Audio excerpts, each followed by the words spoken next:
மதுரைய தூங்கா நகரம் என்று சொல்லுவோம்.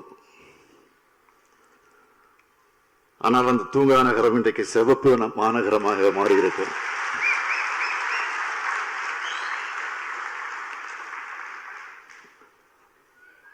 அதற்கு காரணகர்த்தாராக இருக்கக்கூடிய தோழர் பிரகாஷ் காரத் அவர்களுக்கும் தோழர் சண்முகம் அவர்களுக்கும் இந்த கருத்தரங்கத்திற்கு தலைமையேற்றுள்ள தோழர் பாலகிருஷ்ணன் அவர்களுக்கும் நம்முடைய நாடாளுமன்ற உறுப்பினர் தோழர் வெங்கடேசன் அவர்களுக்கும் என்னுடைய பாராட்டுக்கள், வாழ்த்துக்கள். எங்கும் சிவப்பு நிறைஞ்சிருக்கிறத பார்த்து முதல் ஆளா மகிழ்ச்சி அடைகிறேன். ஏன்னா திராவிட முன்னேற்ற கழகத்துடைய கொடியில பாதி சிவப்பு, கொடியில மட்டுமல்ல எங்கல்ல பாதி நீங்க.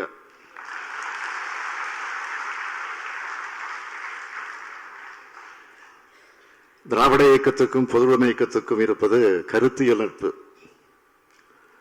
இதோட அடையாளமாகத்தான் இந்த மாநாட்டுக்கு நான் வந்திருக்கிறேன். திராவிட இயக்கத்துக்கும் பொதுவுடைமை இயக்கத்துக்குமான உறவு என்பது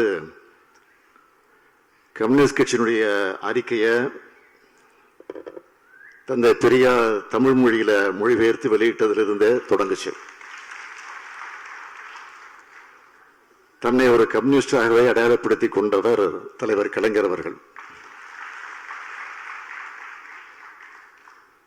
இங்கே நம்முடைய தோழர் பாலகிருஷ்ணன் குறிப்பிட்டு காட்டியதை போல உலக மாமேதை கார்ல் மார்க்ஸ் உடைய உருவச்சிலைக்கு சென்னையில் அமைக்கப்படும்னு சட்டமன்றத்தை அறிவிச்சுட்டு உங்கள பாதியா இந்த மாநாட்டுக்கு வந்திருக்கக்கூடிய என் பேர் ஸ்டாலின்.